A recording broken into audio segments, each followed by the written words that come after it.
এই যে আমি চবড়ি দিয়ে খিচুড়ি রান্না করব। তার জন্য আদা আর রসুন একসাথে বেটে রাখা, এগুলো দিয়ে দিলাম। আদা রসুন বাটা দিয়ে দিলাম। আর হচ্ছে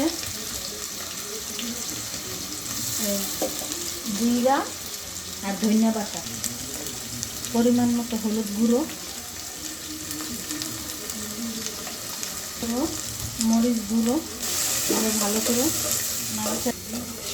মশলাটা কষিয়ে নেব। পানি দিয়ে দেব এবার কষানোর জন্য।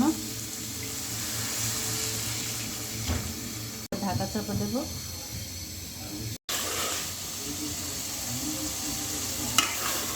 এই যে সবজি কষানো হয়ে গেছে, এবার চালটা দিয়ে দেব চালটা।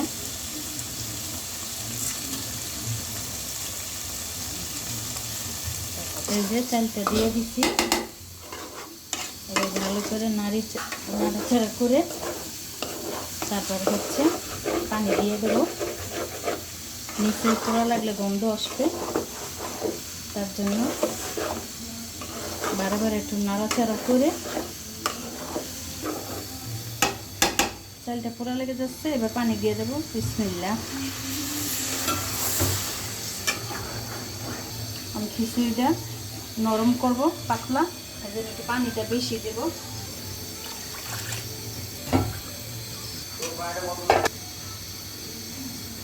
না, কাঁচামরিচটা এই যে টমেটো দিয়ে দিলাম।